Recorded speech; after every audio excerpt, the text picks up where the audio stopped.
Hello guys, and welcome to another episode of Good Vibes with me, Philomena, and my special guest, who I'll be introducing in just a bit.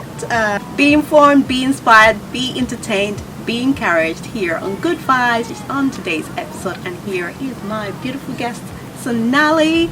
She is a beautiful, intelligent lady. She's a creative, a commercial manager, and that's her day job. But she's following her passion and her dreams as a fashion stylist. And we're just going to talk about that a lot, and she will let us know a little more about who she is. Sonali, thank you so much for gracing us with your beautiful presence here on Good Vibes. Thank you, it's my honor. You look amazing, by the way. Can you just start with what inspired this look? Yes, I sort of dress based on like how I'm feeling and kind of like the vibes of the day, if I'm being completely honest. So yesterday I went to like a fringe show and it was very colourful, very exciting, and so today I was like in a pretty good mood, I guess. So I was like, and I think when I am in a good mood I like to wear a lot of colour, a lot of patterns, a lot of like textures, and I just want to have fun with it. So yeah, I don't know, I really wanted to wear this tie top today that I'm wearing. And then I just sort of like built the rest of the outfit around it. Oh, great. Yeah. So you started with one piece and then... Yeah, I kind of just like pull out colours and textures and stuff and just go with it like that. Yeah, so I work as a fashion stylist. I would say it's a work in progress, pretty new to it, but I love it. I guess the difference between me and probably other... Like when you think of a fashion stylist, you know, you think probably someone that dresses celebrities or someone that's doing like, I don't know, doing like the Kmart catalogue or something like that. Yeah. But I guess with me, I like to sort of bring my own flair to it. It's very maximal, as you can see by like what I'm wearing today. And also I have a big focus on sustainability. So I work pretty much, I want to say 85 to 90% with secondhand clothes, or remnants of clothes. Obviously this is where I just ripped off a dress. Yeah. And I like to also work with a lot of small designers as well. So sometimes I work with some of the actual fashion designers over at TAFE. And if I'm styling someone, say for like a fashion week or something, I'll like to look into my network and see if they've got any pieces that I can work with as well. Yeah, it's just, for me, it's just very like, it needs to be like very true to me. And so that means sustainability, it means culture, and it means like, using things we already have. Yeah. So. Yeah. Oh, that's amazing. With everything, obviously, it starts from small beginnings. Yes. I'm interested to find out how because you're like a successful commercial manager, and how did you decide, I want to do this as well? Oh my God, I get asked this a lot. I think, obviously, like my background, I'm Sri Lankan, so obviously I have pretty... I hope my parents will see this, but I have pretty strict parents. So I had to kind of like, I had to do the whole like, I went to uni, I got my 2 degrees and everything. And to be honest, at that time, like I really wanted to really just, be in that corporate world. And it's not to say I don't want to be in it anymore, but at that time, that was like purely all I wanted. But I was always very creative growing up. It wasn't necessarily fashion always. I was more so like arts, visual arts, and painting and stuff, but I would always dress a little bit, on the edge of a little bit extra, I guess. And then one day it was like, I just started kind of posting my outfits, just very, very bare bones on Instagram and stuff, and just playing around with colours and patterns and textures and things like that. And then I'm actually trying to remember how the very first like actual styling thing I did. I guess people just sort of started appreciating it here and not like a crazy amount of people by any means, but just, friends and just people around me and stuff are really into it. And, when I go to work, even people would be like, oh, like that's cool what you're wearing, like how did you do that and stuff. And then I started posting on TikTok as well. And then I think my very first gig, a producer director here in Perth, she found me. And she just asked me to like work on this project that we did at the beginning of last year, and then ever since then I couldn't stop doing it. Amazing. Yeah. And then one thing led to another. Do you have to look for clients, or normally do they find you? And I think it's a bit of both. I am a very strong believer in you should just if you want something, like, you should just go out and get it. And that's not to say that that hasn't stopped me before. Obviously, it's like scary reaching out to people and everything, but at the end of the day, like, that's all they are. They're just people, right? And so in my head, I'm like, well, the worst thing that can happen is that they say no or they don't respond. So I'm like, well, gotta shoot your shot, I guess. Oh my, that's really, really inspiring. Yeah. I suppose. And you did mention that you come from a background with strict parents. Yes. Like, how did you find who you are and said, just stood for that? Like, what are some of those challenges you had breaking out? Like, how did you overcome that? And how would you encourage people that are wanting to find themselves and also just move forward with their dreams that they have? Yeah, no, absolutely. I think in terms of, for me, just dealing with, like, obviously I love my parents, like, they were great and everything, but they were very strict, and they are still very strict till this day. I think growing up, it was just sort of always this clash between, like, the traditional way of living that I guess a lot of traditional Sri Lankan people expect of you, and then me just knowing in my heart that, I don't know, that I didn't necessarily agree with those things, and there was all these other parts of me that I really loved but couldn't necessarily always express because it just sort of wasn't acceptable, especially back then, because they obviously moved across from Sri Lanka to Australia and everything. I think for me it was just sort of appreciating where they were coming from and kind of trying to, like, understand their perspective, and just really thinking really deeply about it instead of getting super angry and everything. And I sort of think, like, once you have that understanding, or I guess it's sort of like emotional intelligence, right, or compassion, I suppose, for, like, where they're coming from, even though you don't necessarily agree with it, you can still kind of rationalize it in a way, and then sort of still push your own agenda, I guess. I'm not going to say it's easy, like, it was really rough back in the day. But yeah, I suppose I still try to, do things that are sort of part of our culture and part of that, I guess, strictness that comes with it as well. But I still try to also walk my path. And the more I think that I just kind of did it and just sort of slowly just showed them who I was, the more acceptable it became.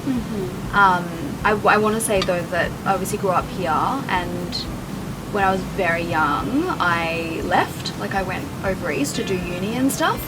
And I think that it was really hard to leave because our parents are, like, very involved in their children's lives, which is a good and bad thing. But I think the fact that I took that step and I left and everything, that sort of created that little bit of distance, that little bit of, oh, she's her own woman now kind of thing.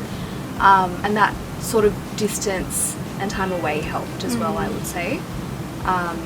But yeah, sorry, I've completely forgotten what the other part of your question is now. I think you've answered part of it, but it's how would you encourage people that are trying to find themselves and also venture into their own dreams and passions? I think kind of what I was saying before, it's sort of like, if you're struggling with something, I think it's always good to just understand where someone is coming from first. Whether they're right or wrong, I just think it's cool that you can kind of understand some part of what it might be, whether you agree with it or not.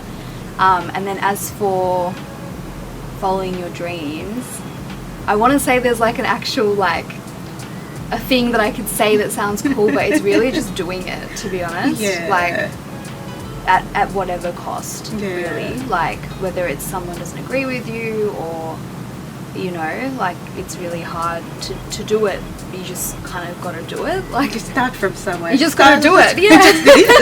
Nike.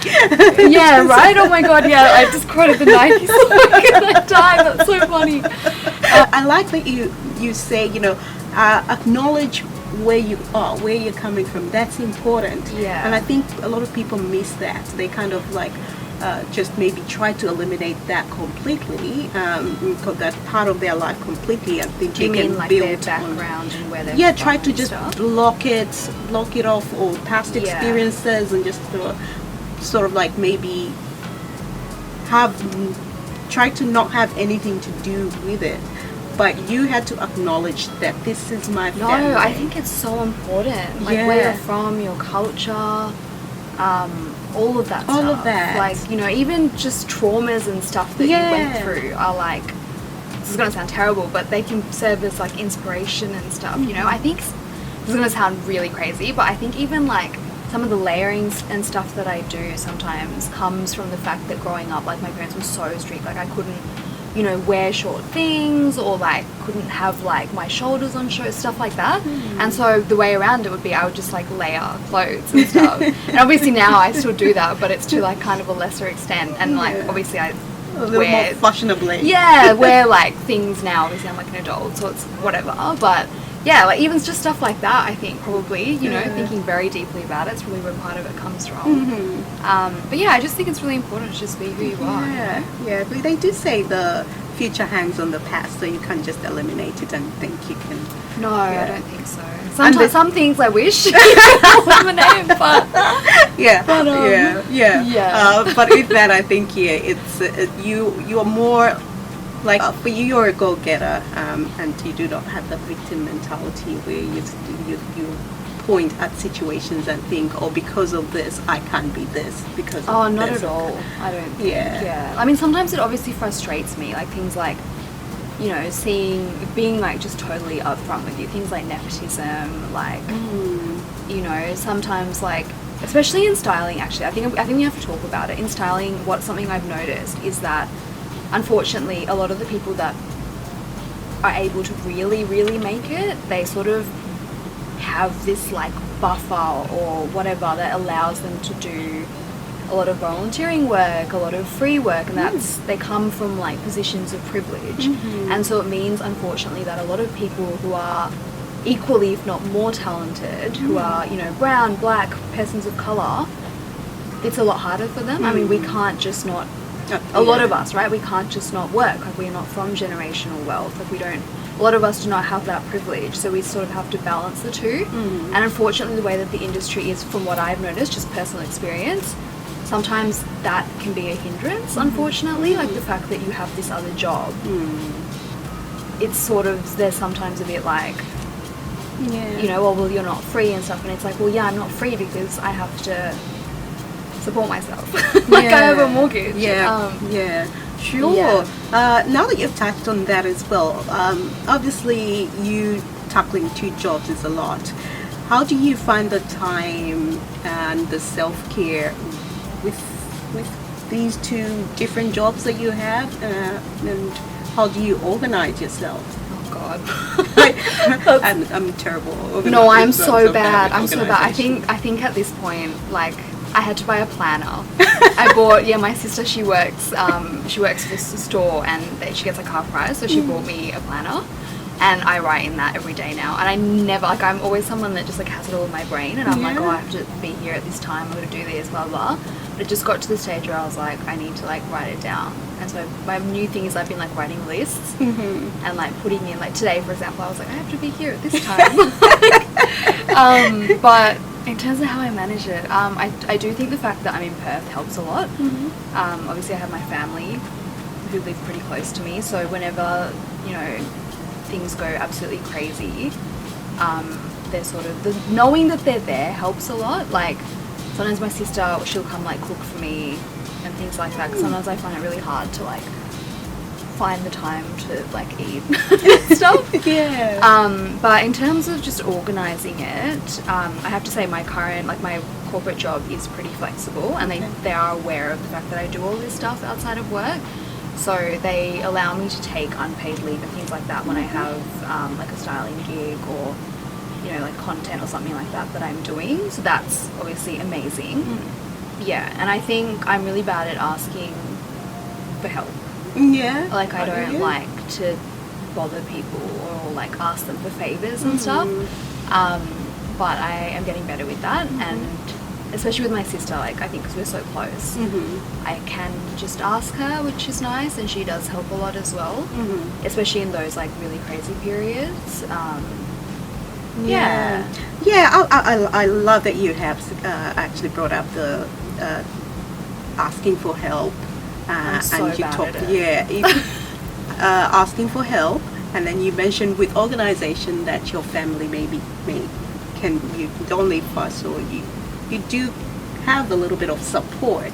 How important is having a proper support network how is it important with people that are trying to find who they are, their identity, they trying to figure out who they are in life and just where they want to go?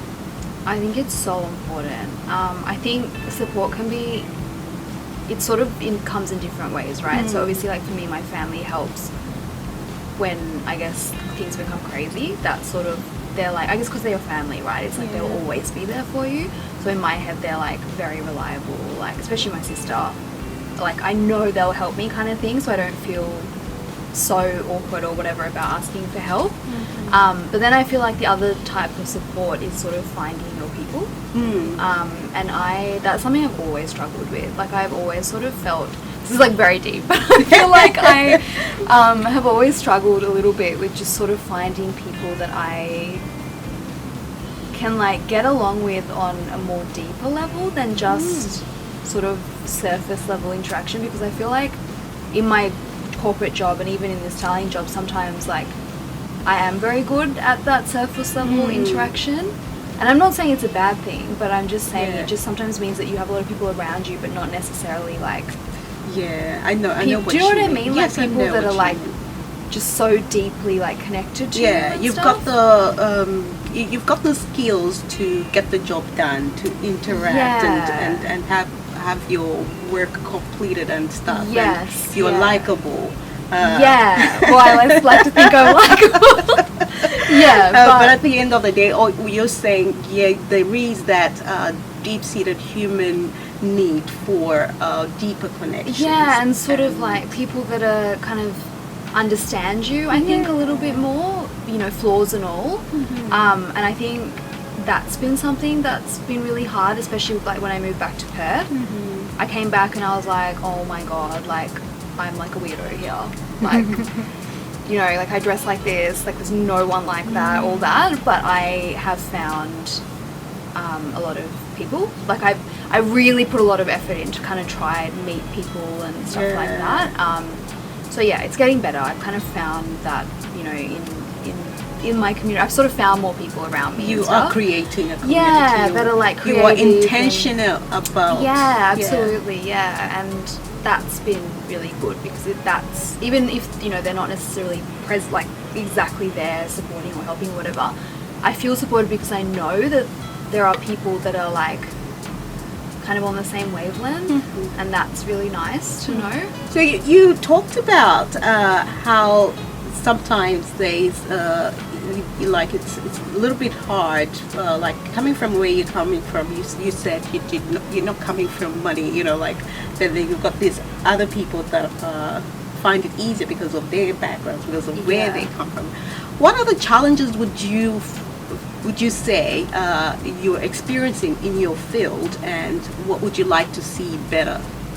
It's a good question. I think there's this really, I feel like especially in Perth, not even in Perth, just the creative industry in general, there's this real expectation that you have to work for free.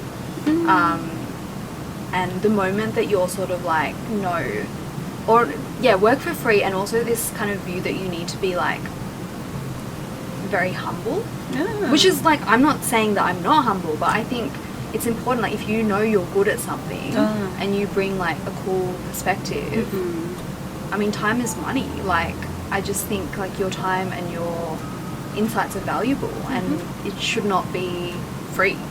There shouldn't be that expectation to work for free. Why do you think that expectation is there? I think part of it is sort of what I was talking about before, how unfortunately historically styling and a lot of the creative like money making aspect of the creative industry has been very, a lot of people that make it are like people coming from people like positions of privilege. So that hasn't helped, because they're able to work for free, to volunteer, to use the connections or whatever they have. So that sort of informed it a little bit, I would say, as well.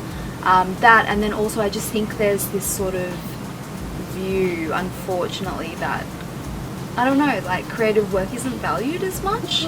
I think, like, I mean, if you just look at, if you whipped up like a spreadsheet or a summary of like how things are paid, obviously at the top you have like doctors, lawyers, engineers, and then like, I don't know, someone doing like marketing photography is earning like minimum wage, if that, I think, unless you really, really make it. Yeah. So I think like that type of stuff just isn't valued, unfortunately, in the same way that society values other things. But it's a weird one because like obviously people love art. So I always like in my head I'm like I just don't get it. Because it's like you can't not have it, but then you also don't value it unless, I don't know, someone just breaks into a specific niche or it becomes really like, do you know what I mean? Yeah. Like, it's really weird. Till this day, I don't know. I'm trying to think what else, value-wise. I think it's kind of, to be completely honest, I think when I started, as I was saying to you before, I am someone that will just, like if you ask me something, you ask like how much do you earn, or like, you know, what did you get paid for this job, I'll just tell you. Like I think it's really important to be transparent about stuff like that. But when I was first starting out, obviously like knowledge is power, right? So like you talk to people, right? And you ask, you know, how did you get this, or what did you charge for this job, or stuff like that. And unfortunately there's this real gross attitude of like gatekeeping. Yeah, where like I remember I asked someone who I thought was a really close friend of mine, I asked her, you know, like what are your rates for like something like this, and she was like, you'll figure it out. Wow. Yeah. Needless to say, we're not friends anymore. I have muted that girl on Instagram. Mute, unfollow, block. But yeah, I think that was a really big thing for me too. Like I just didn't really know, you know, what to charge, like who to talk to, like how to actually make it. And like, you know, you can I feel like it's just also like a type of industry you can't really like Google the answer either. Like, and like sometimes like I remember like I actually did Google it. I was like, how do I, you know, get clients? How do I like get work? And literally some of the answers on like Google, it's like you should like make connections, like volunteer. I was like, some of us got mortgages to pay.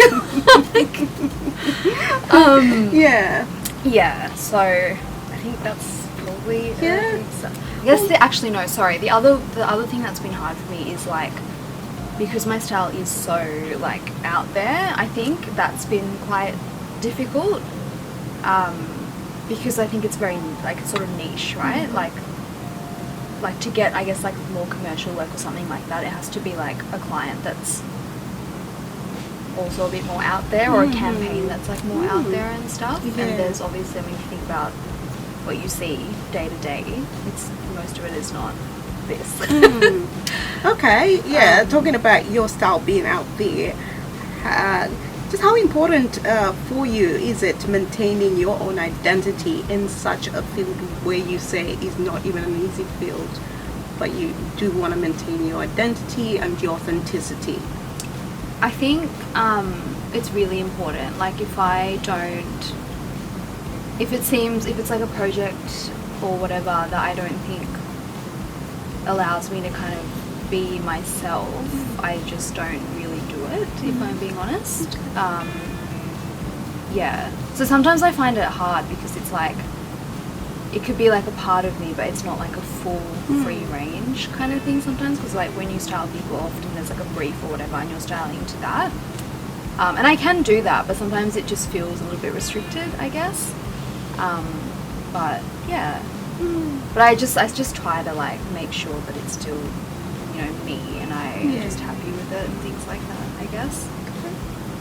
But I think it's like, you know, you can say no. I think that's when you don't have to do everything that comes to you, you know. Compromise with the person that you are. Yeah, especially, exactly, if it's like, you know, doesn't align with you, it's just like, well, why would you do it, you know? I don't know, I think it's really important for me to make sure that everything is like, you look at it and you can say, oh, she did it, like that's definitely something she did, or like, and I feel like if you looked, if I showed you like, you're creating a brand. Yeah, I think so. I was like, if you looked at my Instagram, right, and you saw this outfit, you'd be like, like that is Sonali. That's Sonali, right? Yeah, and I just don't ever want to be in a situation where I look at something and I'm like, anyone, where did Sonali go? Where did she go? Yeah, like I don't think it would happen, because I don't know. It's just, I'm very like I'm pretty like strong in who I am, you know. Maybe in a bad way sometimes, but it's good you recognize that and you move forward with that. And speaking on that, like in 5-10 years, Oh, where no. do you see yourself? Question. Oh Where my do God, you see oh my yourself going God. with this stylist thing? Do Oh. you still want to be in the industry? Do you? Oh what God, are you? you're touching on some touchy subjects. I'm just kidding. Oh God, I think at the moment, I really hope my corporate job doesn't see this, but I feel like I'm like kind of trying to like decide which one I really, pursue, because I kind of feel a little bit like I'm like foot in. What's the term, like foot into ponds or whatever the term is, like I don't know, kind of like towing the line on both, I Yeah. guess. But yeah, like I really love the styling stuff. Like I live it and breathe it, I think, at this point. Sometimes I'm like, I hate it because it's so exhausting, but then I'm like, I want to do it again. But I think for me, like my style and everything, I really want to move and try to get into like music industry kind of stuff, like music videos, working with artists. Easier said than done. That, and then the other kind of one that I would really love to do would be like costume design, like for movies and things like that. But again, easier said than done. So that's kind of what I'm hoping to like weasel my way into slowly. No idea how I'm going to get there, but I really hope that that's where I end up in a few. Well, thank you so much. It's been lovely chatting with you. Thank you so much. You have been an inspiration. So, what will be the last words for our Good Vibes viewers and listeners? Oh, the pressure's on. The pressure's on. Drum roll. Drum roll. I'm going to say something so irrelevant and just some random blurb of words. But I think just follow your passions, back yourself, probably buy a planner and try to be organised, unlike us. Speak for yourself. And I think just stay true to you, I think is the big one. I think you're only as good as like how true to yourself you are, on a more very serious note, I guess. I think that's probably the biggest one. Amazing. Just be you, in whatever form that may be. Yeah, I'll say amen to that. Love it. All right, thank you so much. Thanks, guys, for watching and listening. Till next time, bye. Bye.